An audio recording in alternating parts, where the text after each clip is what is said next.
A-10 वार्थोग अब तक के सबसे विवादास्पद विमानों में है, लेकिन इसका कारण उसका डिजाइन या संचालन नहीं है। यह युद्ध अपराध नहीं, बल्कि राजनीति और सेवाओं के खराब संबंधों के कारण है। उसी समय जब यह वायुसेना के लिए सिरदर्द बन गया है, यह इसके विपरीत सेना का पसंदीदा विमान भी बन गया है, और यह टकराव हमेशा से चलता आ रहा है। वायुसेना 2004 से ही प्रतिष्ठित A-10 वार्थोग को सेवा मुक्त करने की कोशिश कर रही है। यह F-22 की सेवा में आने से 1 साल पहले की बात है, और फिर भी यह काम असंभव सा लगता है। अनगिनत प्रयासों के बावजूद A-10 दशकों तक अपनी सेवानिवृत्ति से बचता रहा। ऐसा सच में लगता था कि इस डिजाइन ने संयुक्त राज्य अमेरिका की वायु रक्षा में एक खाली जगह को भर दिया था, लेकिन अब लगभग तय है कि यह महान, क्षमा चाहता हूं, ऑफ डूम को बहुत संभवतः सिर्फ 1 साल के भीतर, शायद हमेशा के लिए सेवानिवृत्त कर दिया जाएगा। अब समय आ गया है यह देखने का कि यह विमान कैसे अस्तित्व में आया। हर कोई इसे हटाने के लिए इतना बेताब क्यों है, और ऐसा करना इतना असंभव रूप से कठिन क्यों था। वार्थोग्स इंसेप्शन एंड डिजाइन। A-10 वार्थोग अमेरिकी वायुसेना में ग्राउंड अटैक की कमी को पूरा करने के लिए डिजाइन किया गया था, क्योंकि वियतनाम युद्ध में प्राथमिकताओं में बदलाव से भारी नुकसान हुआ था। शीत युद्ध के दौरान विमान विकास का रणनीतिक फोकस मुख्य रूप से ऐसे तेज रफ्तार विमानों पर था जो परमाणु हथियार ले जाने में सक्षम हो। इसी कारण हमें मैकडॉनेल FX-100 एक वुडू और रिपब्लिक FX-100 5 थंडर चीफ विमान मिले। साथ ही जमीनी हमलावर विमानों में निवेश ठहर गया, और वियतनाम युद्ध के दौरान अमेरिकी सेनाओं ने एयर टू ग्राउंड हमलों के लिए डगलस एक स्काईरेडर पर भरोसा किया। आखिरकार स्काईरेडर ने अपनी उपयोगिता साबित की, और यह समझदारी भरा समाधान था वियतनाम में। हालांकि इस डिजाइन ने दक्षिण पूर्व एशियाई युद्ध क्षेत्र में अपनी उम्र दिखा दी। तब यह विमान करीब 20 साल पुराना था। यह उस समय था जब तकनीकी विकास की तेज दौड़ थी, जहां 20 साल सदी जैसे लगते थे। वियतनाम में कम से कम 266 स्काईरेडर्स खो गए, क्योंकि वे धीमे और छोटे हथियारों की गोलियों के लिए असुरक्षित थे, जिससे उन्हें एंटी एयर गनों से भी ज्यादा नुकसान हुआ। इसे ठीक करने के लिए FX-111 आर्डवार्क और F-4 फैंटम 2 विकसित किए गए, जिसमें पहला लंबी दूरी की स्ट्राइक भूमिका में था और दूसरा फाइटर बॉम्बर मिशनों के लिए जिम्मेदार था। फैंटम जल्द ही अपने समय के सबसे स्मार्ट डिजाइनों में से एक साबित हुआ, लेकिन इसकी रेंज भी सीमित थी। कम गति पर इसका प्रदर्शन खराब था, और सबसे महत्वपूर्ण बात, यह बेहद महंगा था। सिर्फ एक फैंटम की कीमत 1965 में अमेरिकी टैक्सदाताओं को लगभग $2 मिलियन पड़ी थी, जो आज के हिसाब से करीब $20 मिलियन होती है, और इसे 1 घंटे चलाने की लागत लगभग $900 थी, जो आज के हिसाब से करीब $9,000 होती है। वायुसेना को FX-111 और F-4 दोनों की जगह लेने वाला किफायती विमान तुरंत चाहिए था, और इसी तरह वह सोच पैदा हुई जिसने वार्थोग के लिए रास्ता बनाया। 1966 में वायुसेना ने 21 ठेकेदारों को प्रस्ताव के लिए अनुरोध जारी किया, जिसे 1970 में संशोधित किया गया। सोवियत खतरा बढ़ रहा था। ऐसे में नया विमान मुख्य रूप से एंटी आर्मर और anti infantry air to ground attack aircraft था, और इसे विशेष रूप से 30 मिलीमीटर रोटरी तोप के लिए डिजाइन किया जाना था, जिसे उसी समय अलग से विकसित किया जा रहा था, और अंततः यह वार्थोग का मुख्य हिस्सा बन गया। विमान को 460 मील प्रति घंटा या 740 किलोमीटर प्रति घंटा की रफ्तार तक पहुंचने में सक्षम होना चाहिए था। इसे 1200 मीटर या 4000 फीट लंबी रनवे से उड़ान भरने में सक्षम होना था, और 16,000 पाउंड यानी 7 मीट्रिक टन से ज्यादा बाहरी हथियार ले जाने और 285 मील या 460 किलोमीटर के दायरे में मिशन पूरा करने में सक्षम होना था। सबसे महत्वपूर्ण बात यह थी कि इसकी कीमत प्रति यूनिट 14 मिलियन से ज्यादा नहीं होनी चाहिए थी, जो आज के हिसाब से लगभग 113 मिलियन है। यह नया डिजाइन पहला संयुक्त राज्य वायुसेना विमान था, जिसे खास तौर पर क्लोज एयर सपोर्ट के लिए बनाया गया। नॉर्थरॉप और फेयरचाइल्ड रिपब्लिक के डिजाइनों को पसंद किया गया और प्रोटोटाइप बनाने के लिए चुना गया, और दोनों के परीक्षण के बाद एयरफोर्स ने उस विमान को चुना जिसे हम आज A-10 के नाम से जानते हैं। वार्थोग पहली बार 1975 में प्रोडक्शन लाइन से उड़ाया गया, और 1976 में इसका पूरा उत्पादन शुरू हुआ। एयरफोर्स के निर्णयकर्ताओं का दिल जीतने वाला डिजाइन, जैसा कि वादा किया गया था, विशाल 30 मिमी गैटलिंग ऑटोमेटिक यूनिट 8 तोप, जिसे आमतौर पर एवेंजर कहा जाता है, के इर्द गिर्द केंद्रित था। इस तोप के विशाल आकार को एक बार देखकर ही समझ आ जाता है कि क्यों वार्थोग को एक तोप के इर्द गिर्द बनाया गया था। आमतौर पर जैसे विमान में तोप को फिट किया जाता है वैसे नहीं, बल्कि पूरा एवेंजर सिस्टम ही 6 मीटर से थोड़ा ज्यादा और लगभग 20 फीट लंबा है और इसका वजन लगभग 4000 पाउंड यानी करीब 1830 किलो है। इसका मतलब है कि वार्थोग में जो तोप लगाई गई थी वह एक वयस्क जिराफ जितनी लंबी और पिछली पीढ़ी की टॉरस जितनी भारी थी। सिर्फ तोप का हिस्सा एवेंजर को विमान के बाईं ओर थोड़ा सा लगाया गया था, जबकि बैरल का मुख केंद्र रेखा के साथ संरेखित करने के लिए दाईं ओर लगाया गया है। सामने के लैंडिंग गियर को भी इसी कारण से बाईं ओर ले जाना पड़ा। यही वजह है कि वॉर्थोग सामने से असममित दिखता है। इतनी बड़ी तोप लगाने की समस्या यह थी कि डिजाइनर वजन के मामले में पिछड़ रहे थे। नए डिजाइन को अपेक्षाकृत छोटे रनवे पर ही उड़ान भरनी और उतरना पड़ता था और साथ ही साथ इसमें 16,000 पाउंड के बाहरी हथियार भी लादे गए जो तोप के अलावा था। इसे ध्यान में रखते हुए पंखों को शहद के छत्ते के आकार के पैनलों से बनाया गया था जो वजन को कम करते हुए अधिकतम वहन क्षमता और टिकाऊपन प्रदान करते हैं। यही तरीका रडर, फ्लैप, श्राउड और एलिवेटर को कवर करने में भी इस्तेमाल हुआ। A10 के आंतरिक ढांचे को इस तरह से डिजाइन किया गया था कि वह सारा भार उठा सके, जबकि बाहरी पैनल किसी भी भार वहन से मुक्त रहे। इससे दो फायदे हुए। बाहरी पैनल की ढांचे के सहारे से नुकसान प्रतिरोधक क्षमता बढ़ी और अगर वे क्षतिग्रस्त भी हो जाते हैं तो उन्हें आसानी से मौके पर ही बदला जा सकता है, कभी कभी तो काम चलाऊ सामग्री से भी।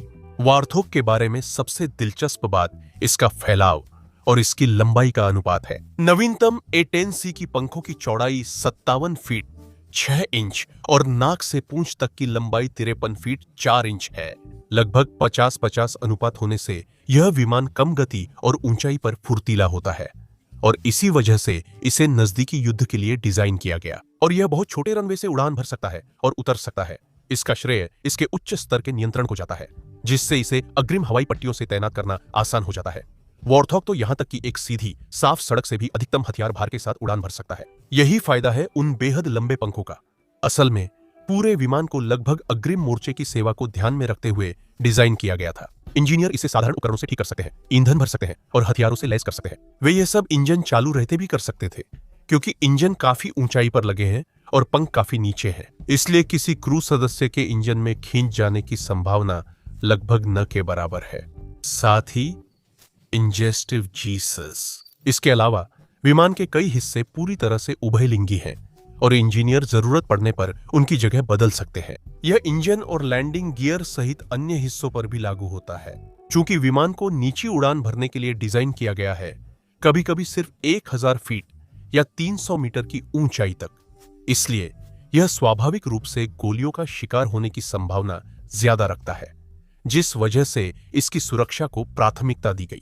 इंजन बहुत कम इंफ्रारेड सिग्नेचर बनाते हैं और टेलप्लेन के ऊपर होने से पता चलने की संभावना और घट जाती है। उत्पाद में एकीकृत सामग्री के कारण A10 23 उद्यम तक के उच्च विस्फोटक और कवच भेदी प्रयासों का सामना करना संभव है।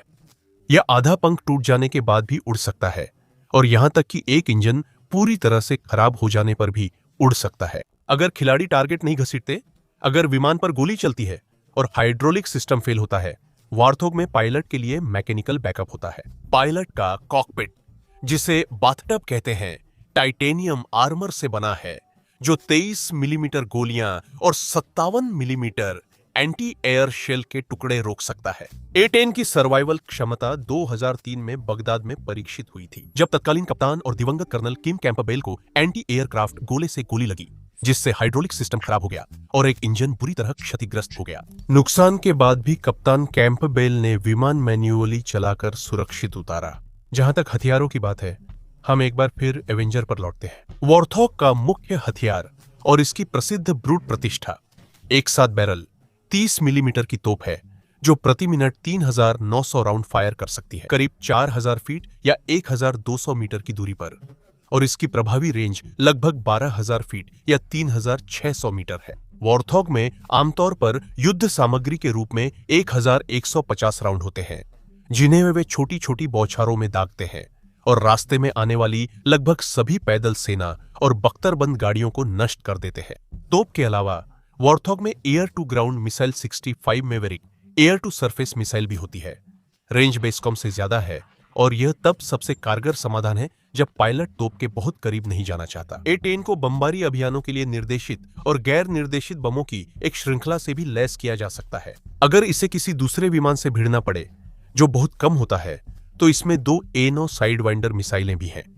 इस तरह के संपूर्ण डिजाइन के साथ, जो सभी पहलुओं को कवर करता है और वास्तव में कई मायनों में अपेक्षाओं से कहीं अधिक है, अमेरिकी वायुसेना को मानो एक आदर्श क्लोज एयर सपोर्ट विमान मिल रहा था। लेकिन शायद ही किसी ने यह अनुमान लगाया होगा कि कुछ दशकों और दसियों हजार कॉम्बैट मिशनों, संचालन और प्रतिष्ठा के बाद वॉर्थॉग इतनी दिग्गज पहचान बना लेगा। संचालन एवं प्रतिष्ठा। बीडो स्पिरिट स्टील्थ बॉम्बर को लेकर कहा जाता है, अगर आप इसे देखते ही हैं तो आप इसका निशाना नहीं है। और इसी तरह जिन सैनिक पुरुष और महिलाएं एक्शन में A-10 को देखा है, वे अक्सर कहते हैं, अगर आप इसे सुन रहे हैं तो आप इसका निशाना नहीं है। यहां इसे यानी वॉर्थॉग की मशहूर आवाज एवेंजर ऑटो कैनन, जो किसी का पूरा दिन बर्बाद कर देती है। अपने कई युद्ध अभियानों में A-10 ने पैदल सेना को सबसे अधिक सैन्य समर्थन दिया। यह बात उन लोगों से बात कर समझी जा सकती है जिनकी जान A-10 ऑटो कैनन की फायरिंग ने बचाई है। या फिर अगर आप वॉर्थॉग पर बने तीनों मेगा प्रोजेक्ट्स वीडियो में से किसी के भी कमेंट सेक्शन को देख लें, यही लोग शायद अकेले ऐसे हैं जो इस चैनल से भी ज्यादा वॉर्थॉग को पसंद करते हैं। और इसके पीछे अच्छी वजह भी है। A-10 ने 1970 के दशक के अंत में सेवा शुरू की, लेकिन 1991 के गल्फ वॉर तक युद्ध में नहीं आया। संघर्ष के दौरान निकटवर्ती हवाई सहायता मिशनों में यह डिजाइन इतना अच्छा साबित हुआ कि वायुसेना ने इस विमान को शानदार F-16 के निकटवर्ती हवाई सहायता संस्करण से बदलने का विचार छोड़ दिया। सच कहूं तो A-10 सबसे ज्यादा क्षतिग्रस्त हुआ संघर्ष में, क्योंकि वह नीचे और धीमी गति से उड़ रहा था, इसलिए उसे जल्दी दक्षिणी सीमा पर भेज दिया गया। लेकिन इराकी रिपब्लिकन आर्मी को A-10 विमानों को नुकसान पहुंचाने की भारी कीमत चुकानी पड़ी, क्योंकि वॉर्थॉग ने इराक की सैन्य संपत्ति का 1/4 तबाह कर दिया जब इसने 8100 से अधिक उड़ानें भरी। सटीक रूप से कहें तो नष्ट किए गए टैंकों की संख्या 1000 से केवल 13 कम थी, और इसने 2 हेलीकॉप्टर, 500 से अधिक बख्तरबंद कार्मिक वाहक, 3000 बख्तरबंद वाहन और 500 से अधिक सैन्य संरचनाओं और कमांड पोस्ट को भी नष्ट कर दिया। बाप रे! जब सीमा खींची जाती है, 6 वॉर्थॉग नष्ट हो गए और लगभग 20 विमानों को भारी नुकसान पहुंचा। फिर भी इस विमान का मिशन अनुपात F-16, F-15E या टॉर्नेडो से कम था। कम ऊंचाई पर धीमी गति से उड़ने के बावजूद और संभवतः खुद को अधिक खतरे में डालने के बावजूद। फिर बोस्निया और कोसोवो में संक्षिप्त भागीदारी के बाद A-10 को ऑपरेशन एनाकोंडा में भाग लेने के लिए 2002 में पाकिस्तान और अफगानिस्तान में तैनात किया गया। यही वह घटना थी जिसने पैदल सेना के बीच A-10 की खतरनाक प्रतिष्ठा की शुरुआत की। आंकड़ों के अनुसार वॉर्थॉग विमानों ने ऑपरेशन इराकी फ्रीडम और एंड्यूरिंग फ्रीडम में 32 लड़ाकू मिशनों को अंजाम दिया, जिनकी औसत संख्या प्रतिवर्ष 27,000 से 34,500 सॉर्टीज के बीच थी। अफगानिस्तान और इराक में उन्होंने क्लोज एयर सपोर्ट विमान के रूप में 19 वॉर्थॉग उड़ाए, और उस रिकॉर्ड को तोड़ने वाला एकमात्र विमान F-16 था। मध्य पूर्व में सेवा के दौरान A-10 पैदल सेना का पसंदीदा क्लोज एयर सपोर्ट बना और तालिबान के खिलाफ हजारों उड़ानों में शामिल हुआ। मानक वॉर्थॉग की कार्यप्रणाली संयुक्त टर्मिनल अटैक कंट्रोलर के निर्देशों का पालन करना और अपेक्षाकृत कम ऊंचाई से दुश्मन पर गोलीबारी करना था। यह रणनीति आज तक जस की तस है। इस मामले में वॉर्थॉग ने शानदार प्रदर्शन किया, इसलिए पायलटों को बेस पर शायद ही कभी अपनी ड्रिंक्स के पैसे देने पड़ते थे। 2005 में 356 A-10 विमानों के पूरे बेड़े को प्रिसीजन एंगेजमेंट प्रोग्राम के तहत आधुनिकीकरण किया गया और सभी को A-10CS नाम दिया गया। स्पष्टता के लिए इस वीडियो में हम इन्हें सिर्फ A-10 कहेंगे। सुधार कार्यक्रम से वॉर्थॉग में सकारात्मक बदलाव आए। इसमें हर मौसम में लड़ने की क्षमता, इलेक्ट्रॉनिक काउंटर मेजर्स, उन्नत fire control system, smart targeting, 2 multi functional display और hands on throttle stick configuration शामिल है। पायलटों ने A-10 सेंसरी डिपार्टमेंट में किए गए सुधारों की काफी सराहना की। टेक्नोलॉजी जैसे कि टारगेटिंग पॉड की मदद से अब A-10 पायलट एक जीप कोड की दूरी से भी लक्ष्य का पता लगा सकता था। निर्देशित गोला बारूद के साथ संयोजन में उपयोग किए जाने पर यह विशेष रूप से उपयोगी होता है, जिससे अब तक के एकमात्र निकट हवाई सहायता मंच को एक सटीक हमले के मंच में बदल दिया जाता है। इससे A-10 को एयर इंटरडिक्शन रोल्स में भाग लेने का मौका मिला, जो एक तरह की रोकथाम वाली कार्रवाई है जिसमें एक विमान उन लक्ष्यों पर बमबारी या फायरिंग करता है जो जमीन पर मौजूद सैनिकों के लिए तुरंत खतरा नहीं होते। हालांकि इन बदलावों का A-10 के क्लोज एयर सपोर्ट रोल पर कभी असर नहीं पड़ा, और यही शायद एक वजह है कि वायुसेना इस विमान को अप्रचलित मानती है। नई तकनीकों और सेंसर्स के बावजूद A-10 को धीमा और नीचे उड़ने के लिए डिजाइन किया गया था, ताकि पायलट को कार्रवाई करने से पहले लक्ष्यों का देखकर अंकल कर सके। सुधारों के बावजूद सिद्धांत का यह हिस्सा अपरिवर्तित रहा, क्योंकि नए टारगेटिंग पॉड से युद्ध क्षेत्र का दृश्य सोडा स्ट्रॉ की तरह दिखाई देता था। संक्षेप में कहें तो युद्ध क्षेत्र पर पायलट का नजरिया किसी बाज के नजरिए के बराबर था, लेकिन देखने का क्षेत्र बहुत ही सीमित था, अक्सर केवल 20 मीटर के दायरे तक ही, जो लक्षित क्षेत्र से दूरी पर निर्भर करता था। जैसा कि आप सोच सकते हैं, पायलटों को गलती से अपनी ही सेना पर गोली चलाना बिल्कुल पसंद नहीं होता, और निकट हवाई सहायता प्रदान करते समय मित्र सेना पर गोलीबारी की घटनाओं से बचने का एकमात्र निश्चित तरीका कॉकपिट की खिड़कियों पर भरोसा करना है, जो लगभग वैसा ही है जैसा पहली A-10 के बनने पर था। इसका मतलब है कि नई टारगेटिंग तकनीक ने इन्फेंट्री को सपोर्ट करते समय A-10 के प्रदर्शन में कोई सुधार नहीं किया, जो कि सांख्यिकीय रूप से A-10 की मुख्य भूमिका है, लेकिन इसने बख्तरबंद वाहनों के खिलाफ इसकी क्षमता जरूर बढ़ा दी। और एक मजेदार तथ्य यह है कि A-10 नई ईंधन प्रौद्योगिकियों के लिए एक बहुत अच्छा प्रयोगशाला उपकरण है, जो इसकी माध्यमिक भूमिकाओं में से एक है। यह पहला विमान बना जिसने बायोफ्यूल मिश्रण से उड़ान पूरी की, और 2012 में यह नशे में उड़ान भरने वाला पहला विमान बन गया। पायलट नहीं, बल्कि विमान। 40वीं फ्लाइट टेस्ट स्क्वाड्रन ने विमान में शराब से बने नए ईंधन का इस्तेमाल कर गल्फ कोस्ट के ऊपर उड़ान भरी। A-10 को रिटायर करना इतना कठिन क्यों है? अमेरिकी कांग्रेसमैन की तरह ही A-10 को कई बार रिटायर किया जाना था, लेकिन हर बार इसकी सेवा को बढ़ा दिया गया। A-10 की रिटायरमेंट की पहली योजना के अनुसार इसे 2014 में सेवा से हटा दिया जाता और इसकी जगह लॉकहीड मार्टिन F-35 लाइटनिंग लेता। लेकिन A-10 का संचालन लागत F-35 से काफी कम थी, जो वॉर्थोग की प्रमुख डिजाइन विशेषताओं में थी, और मिलिट्री रिफॉर्म प्रोजेक्ट के निदेशक विंस्लो व्हीलर ने इस बदलाव को एक बहुत बड़ा कदम पीछे की ओर बताया।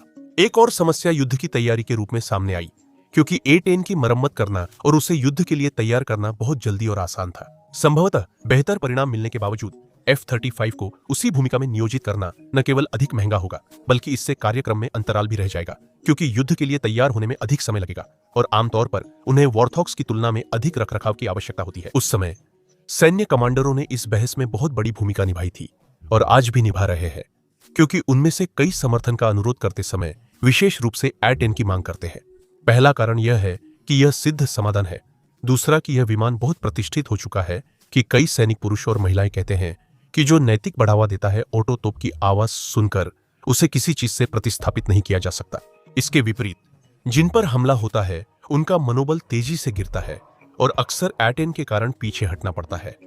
इसकी स्टॉल स्पीड लगभग 140 मील या 220 किमी प्रति घंटा है, और जिस तरह से यह विमान इतनी कम ऊंचाई पर उड़ सकता है उसे देखते हुए आप सचमुच पायलट को कॉकपिट से आपको गाली देते हुए देख सकते हैं जब वे आपकी यूनिट पर गोलीबारी शुरू करते हैं, जो मुझे लगता है काफी हतोत्साहित करने वाला है। अंततः A-10 का कवच और तोप F-35 की तुलना में उस विशिष्ट निकट हवाई सहायता भूमिका में बेहतर है, जिसमें विमान जमीन के बहुत करीब से उड़ता है।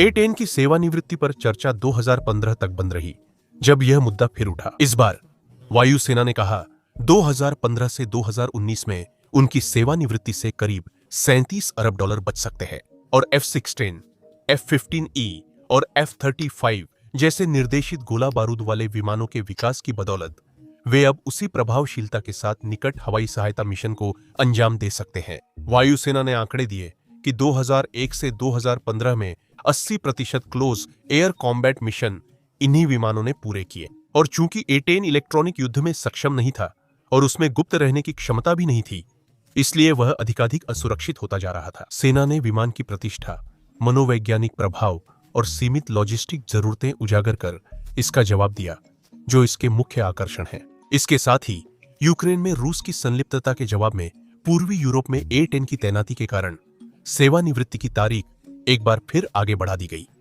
इस बार अनिश्चित काल के लिए। सेना A-10 को बनाए रखना क्यों चाहती है, इसका कारण सिर्फ विमान की प्रतिष्ठा और सिद्ध उपयोगिता तक ही सीमित नहीं है, यह सैन्य राजनीति में भी बड़ा खिलाड़ी है। A-10 एक तरह से वायुसेना की उन गिनी चुनी संपत्तियों में से एक है जिनका उपयोग सेना और मरीन कोर वायुसेना को अपनी इच्छानुसार काम करने के लिए मजबूर करने के लिए कर सकते हैं। A-10 के आविष्कार से पहले वायुसेना ने क्लोज एयर सपोर्ट के लिए स्काईरेडर को अपनाया था, जिसके बारे में हमने परिचय में बात की थी, क्योंकि वही एकमात्र प्लेटफॉर्म था जो इस मिशन को पूरा कर सकता था। लेकिन वह पुराना हो चुका था और उसे आसानी से मार गिराया जा सकता था। जब वायुसेना ने निकटवर्ती हवाई सहायता के लिए F-4 या F-105 का उपयोग करने की कोशिश की, तो वे आमतौर पर लक्ष्य के पास से तेजी से गुजरते थे और जितना संभव हो सके लक्ष्य के करीब पेलोड गिराने की कोशिश करते थे, जो काफी मुश्किल होता है जब लक्ष्य धीमा हो या बिल्कुल भी गतिमान न हो और आप ध्वनि की गति से भी तेज उड़ान भर रहे हो। सेना और मरीन के पास A-10 की खरीद के लिए एक वाजिब तर्क था। वे कह सकते थे कि हमें एक ऐसा विमान चाहिए जो खास तौर पर क्लोज एयर सपोर्ट के लिए ही डिजाइन किया गया हो और किसी और चीज के लिए नहीं, क्योंकि हमारे लिए यही प्राथमिकता है। यह हमारी जीवन रक्षा की संभावना बढ़ाने का एक तरीका है।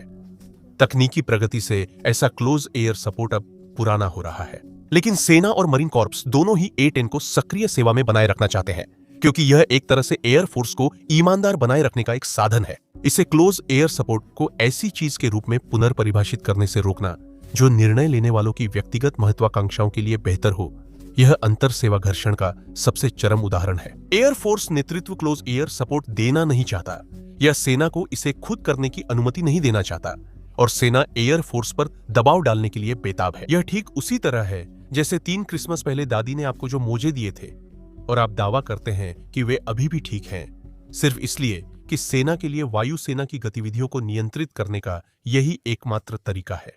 इन सब बातों का तात्पर्य यह है कि सरकारी पैरवी के अलावा विभिन्न सेवाओं के बीच भी काफी पैरवी होती है। हालांकि अगर हम 2025 की बात करें तो ऐसा लगता है कि अब A-10 को आखिरकार रिटायर किया जाने वाला है। पेंटागन के 2026 बजट के अनुसार एयरफोर्स को अपनी बची 162 A-10 विमानों को रिटायर करना चाहिए, और हमेशा की तरह सीनेट ने इससे असहमति जताई, हालांकि पूरी तरह से नहीं, और अगले साल के राष्ट्रीय रक्षा प्राधिकरण अधिनियम का अपना संस्करण घोषित किया, जिसके तहत वायुसेना को कम से कम 110 A-10 विमान सेवा में रखने की आवश्यकता होगी। यह देखते हुए कि वायुसेना हर कुछ वर्षों में A-10 को पूरी तरह से हटाने का दावा करती है और फिर सीनेट वायुसेना पर दबाव डालती है, हम पूरी तरह से जानते हैं कि अगले साल इसी समय हम गलत थे शीर्षक वाला एक वीडियो प्रकाशित कर रहे होंगे। इस बार वॉर्थॉग की सेवानिवृत्ति सच में हो रही है। हालांकि सेवानिवृत्ति के प्रयासों के पिछले प्रकरणों के विपरीत अब वायुसेना के पास A-10 के पुराने होने का ठोस प्रमाण और एक ठोस सेवानिवृत्ति योजना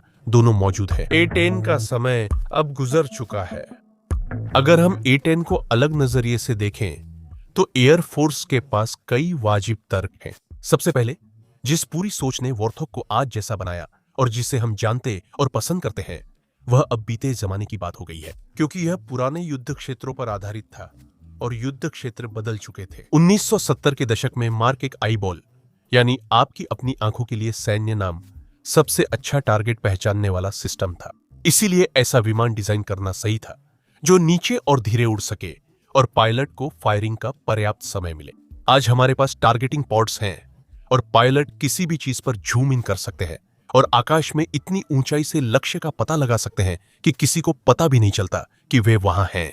दूसरी बात, जब A-10 को डिजाइन किया गया था तब हथियार अनगाइडेड थे, जो आज के समय में नीचे और धीरे धीरे उड़ने का एक और कारण था। आज प्रिसिशन गाइडेड गोला बारूद को किसी भी ऊंचाई से छोड़ा जा सकता है और वह बेहद सटीकता के साथ लक्ष्य पर लग सकता है। अंततः पहले man portable air defence system दुर्लभ और कमजोर थे, ठीक वैसे ही जैसे आज सतह से हवा में मार करने वाली मिसाइलें हैं, जबकि दोनों प्रकार के हवाई रोधी हथियार आम और बहुत प्रभावी हैं। और A-10 को प्रभावी रूप से आग से बचने के लिए डिजाइन नहीं किया गया था, बल्कि इसे सीधे हमलों से बचने के लिए डिजाइन किया गया था। क्या आप जानते हैं कि उन्नत हथियार प्रणालियों से बचने के लिए क्या डिजाइन किया गया था? F-35। वही F-35 जो आसानी से उन हथियार ठिकानों को बंदूकों की रेंज से बाहर रहकर बमबारी कर सकते हैं। और इन तर्कों के अलावा लॉजिस्टिक्स भी इसमें शामिल है। बिल्कुल, A-10 को मेंटेन करना ज्यादातर समान विमानों की तुलना में सस्ता है, लेकिन यह 20 साल पहले की तुलना में अब ज्यादा महंगा हो गया है, क्योंकि सभी प्रोडक्शन लाइनों को सालों पहले बंद कर दिया गया था और रिप्लेसमेंट पार्ट्स पाने के लिए इंजीनियरों को पुराने विमानों से पार्ट्स निकालने पड़ते हैं। कांग्रेस में भी कुछ पक्षपात है, क्योंकि 30 मिलीमीटर तोप के चारों ओर जो रहस्य है वह काफी हद तक समझ में आने वाला है। लेकिन कांग्रेस सही तौर पर सतर्क भी थी, क्योंकि जब A-10 की सेवानिवृत्ति का विचार पहली बार सामने आया था तब F-35 पूरी तरह से प्रोडक्शन में नहीं था। आखिरकार शायद यह A-10 की सक्रिय सेवा के खिलाफ सबसे बड़ा तर्क है। वॉरथॉग सिर्फ अनुकूल वातावरण में काम करता है। इसका मतलब है कि अगर आप A-10 को यूक्रेन में तैनात करें तो यह काफी हद तक अप्रभावी रहेगा और आप इसे केवल उन्हीं इकाइयों के खिलाफ इस्तेमाल कर सकते हैं जिनके पास बिल्कुल भी एंटी एयर हथियार या हवाई समर्थन नहीं है। अफगानिस्तान जैसे वातावरण में A-10 उपयोगी साबित हो सकता है, जहां हवाई रोधी हथियारों की कमी हो और उन हथियारों को चलाने का प्रशिक्षण भी ठीक से नहीं किया गया हो। संयुक्त राज्य अमेरिका अब अनुभवी विरोधियों से युद्ध की तैयारी कर रहा है, जो उन्नत एंटी एयर सिस्टम चलाएंगे, और A-10 उसमें कभी नहीं जीत पाएगा। इसी बात को ध्यान में रखते हुए यहां बताया गया है कि एयरफोर्स वॉरथॉग को कैसे बदलने की योजना बना रही है। The replacement plan. A-10 की जगह लेने के लिए F-16 फाइटिंग फाल्कन सबसे आगे है। यह विकल्प वायुसेना के लिए 2000 के दशक की शुरुआत से ही मौजूद रहा है। F-16 की फुर्ती और गति इसे बेहतरीन उम्मीदवार बनाती है। समस्या यह है कि F-16 नजदीकी हवाई समर्थन के लिए बहुत ज्यादा तेज है, लेकिन कैप्टन अलेक्जेंड्रा सीयर्स, जो 25वीं फाइटर जनरेशन स्क्वाड्रन की ऑपरेशंस डायरेक्टर है, के अनुसार F-16 सब कुछ कर सकता है। जब आप इन्हें अपग्रेड करते हैं तो ये कई मिशन कर सकते हैं, जैसे कि A-10 की तरह नजदीकी हवाई समर्थन देना। 24 वॉरथॉग्स 2025 के अंत तक दक्षिण कोरिया से जा रहे हैं। उनकी जगह अपग्रेडेड F-16 आएंगे, जो पहली बार साबित करेंगे कि ये नए विमान पुराने की जगह कितने कारगर हैं। करीबी हवाई समर्थन में विशेषज्ञता प्राप्त F-16 को नॉर्थरॉप ग्रीमन के army navy airborne pulse Doppler phased array fire control radar 83 Acer radar से अपग्रेड किया गया है, जो F-22 और F-35 पर इस्तेमाल होने वाला 5th जनरेशन का सेंसरी सूट है। सीधे शब्दों में कहें तो इससे लक्ष्य ट्रैकिंग में सुधार होता है, सभी मौसमों में हमला संभव होता है और स्थिति की जागरूकता बढ़ती है। सेंटर पेडेस्टल डिस्प्ले के साथ, जो पायलट के लिए निर्णय लेना आसान बनाने के लिए एक सामरिक दृश्य प्रदान करने में मदद करता है। F-16 विमान स्नाइपर, एडवांस टारगेटिंग पॉड और लीजन आधारित प्रणाली इंफ्रारेड सर्च सिस्टम से लैस है, जो F-16 की टारगेटिंग स्पीड और निगरानी क्षमता बढ़ाते हैं। जो चीज नहीं है वह है 30 मिलीमीटर की ऑटो कैनन। यह वास्तव में 1980 के दशक के अंत में गल्फ वॉर से पहले तब प्रयास किया गया था जब F-16 का एक क्लोज एयर सपोर्ट वर्जन विचाराधीन था। बेचारा A-10 अब तक किसी दुश्मन से नहीं टकराया था, फिर भी उसे बदलने की योजना बन रही थी, और अगर प्रोग्राम सफल परीक्षणों के बावजूद रद्द नहीं किया गया होता तो क्लोज एयर सपोर्ट F-16 का नाम A-16 रखा गया होता 1992 में। ठीक उसी समय जब खाड़ी युद्ध शुरू हो रहा था, 24 F-16 विमानों को परीक्षण के लिए क्लोज एयर सपोर्ट भूमिका के लिए संशोधित किया गया था। इन्हें गैटलिंग ऑटोमेटिक यूनिट 13 30 मिलीमीटर तोप से लैस किया गया था, जो मूल रूप से एवेंजर तोप का 4 बैरल वाला संस्करण है, जिसे हम सभी जानते और पसंद करते हैं। हालांकि वह एकीकरण विफल रहा। नई बंदूक F-16 के साथ अच्छी तरह से एकीकृत हो सकती थी, और यह F-16 के तोरणों के आसपास बहुत अधिक कंपन करती थी, जो सटीकता के लिए विनाशकारी था। ऐसा लगता है कि कोई भी इसे समझ नहीं पा रहा है। इस वजह से A-10 का एयरफ्रेम स्पोर्ट यूटिलिटी व्हीकल जैसी तोप के चारों ओर बनाया गया, सिर्फ नीचे जोड़ने के लिए नहीं। इन F-16 से तोपें हटा दी गई थीं और गल्फ वॉर में बिना तोपों के क्लोज एयर सपोर्ट किया था। बाद में F-16 के क्लोज एयर सपोर्ट संस्करण का विचार रद्द हुआ, लेकिन उसने वैश्विक आतंकवाद के खिलाफ युद्ध में अच्छा प्रदर्शन किया। पता चला मानव सैनिक या बिना बख्तरबंद सोवियत काल की ट्रक को मारने के लिए 30 मिलीमीटर तोप की जरूरत नहीं होती। F-16 की 20 मिलीमीटर मानक तोप यह काम आसानी से कर सकती है। केन न्यूबिक की किताब A-10 वॉरथॉग मिनी इन एक्शन के अनुसार ऑपरेशन डेजर्ट स्टॉर्म के दौरान F-16 ने यह भी साबित कर दिया कि वह A-10 की जगह उस कम ऊंचाई पर लंबे समय तक मंडराने वाली भूमिका में नहीं ले सकता, क्योंकि उसमें जीवित रहने की क्षमता नहीं थी। A-10 ज्यादा हमले सह सकता था और फायर करता रहता, जबकि F-16 को ऊंचाई पर उड़ना पड़ता था, जहां उसके हथियार कम सटीक थे। इन कमियों के बावजूद नए F-16 की आधुनिक माहौल में जीवित रहने की संभावना ज्यादा है। और सबसे जरूरी बात यह कि यह अकेला नहीं होगा। F-15EX ईगल टू F-16 के क्लोज एयर सपोर्ट मिशन में उसका विंगमैन बनेगा। यह F-15E स्ट्राइक ईगल का ही और आगे विकसित रूप है, जिसमें डिजाइन के समय बोइंग के पास उपलब्ध हर एक तकनीक को शामिल किया गया है और खासकर क्लोज एयर सपोर्ट के लिए विमान की पेलोड क्षमता बढ़ाई गई है। Eagle two 12 air to surface मिसाइलें और कई तरह के बम, जिनमें निर्देशित बम इकाई 39 भी शामिल है, ले जा सकता है। छोटे व्यास वाले बम, जो पैदल सेना या हल्के वाहनों को प्रभावी ढंग से नष्ट करने का अधिक किफायती तरीका है।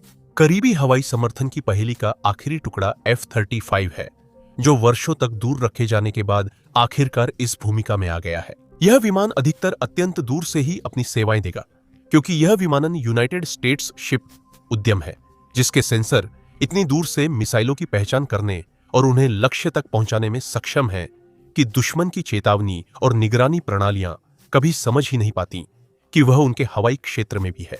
इन लड़ाकू विमानों के प्रयासों में एक अप्रत्याशित साथी मदद करेगा, air tractor L3 Harris on observation attack 1 के स्काईरेडर 2।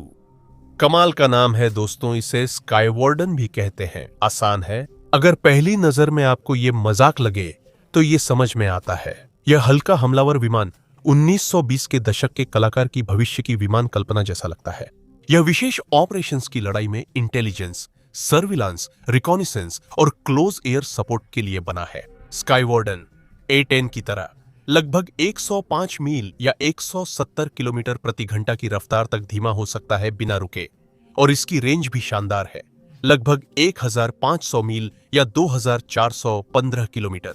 यह A-10 जितना भारी पेलोड नहीं ले जा सकता, जैसा कोई प्लेस नहीं कर सकता, लेकिन इसमें मिसाइलों और बमों के लिए 10 हार्ड पॉइंट्स हैं। यह प्रोपेलर विमान है, दिखने में थोड़ा अजीब और पुराना लग सकता है, मगर वाकई शानदार है। इसे खोला जा सकता है, C-17 के पीछे रखा जा सकता है, दुनिया के दूसरे छोर तक ले जाया जा सकता है और 48 घंटे के अंदर तैनात भी किया जा सकता है। बिल्कुल, स्काईवॉर्डन की सर्वाइवल क्षमता A-10 के आसपास भी नहीं है, लेकिन यह स्पेशल फोर्सेस के लिए सपोर्ट एयरक्राफ्ट है। युद्ध के व्यापक परिदृश्य में इसकी उपयोगिता कहीं न कहीं सामने आ सकती है। अंत में अलग अलग ड्रोन के विकास के साथ उनका क्लोज एयर सपोर्ट में उपयोग जरूरी हो गया है, और यह सब कोलैबोरेटिव कॉम्बैट एयरक्राफ्ट प्रोग्राम का हिस्सा है, जिस पर एयरफोर्स काफी लंबे समय से काम कर रही है। मूल रूप से इंसानों के बीच सहयोग दुनिया भर के युद्ध क्षेत्रों में आम बात है। एयरफोर्स ड्रोन को लॉयल विंगमैन के रूप में शामिल करना चाहती है, जो उनके बगल में उड़ रहे पायलट के सीधे नियंत्रण में होंगे। यह किसी भी युद्ध अभियान में, न केवल निकट हवाई सहायता में, बल्कि हर क्षेत्र में बहुत मददगार साबित होगा।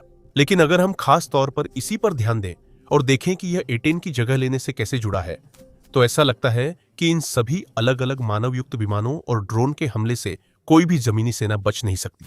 इसके साथ एयरफोर्स शायद पूरी तरह से A-10 को बदल सकती है, लेकिन साथ ही क्या इसमें बेहिसाब पैसा खर्च नहीं होगा?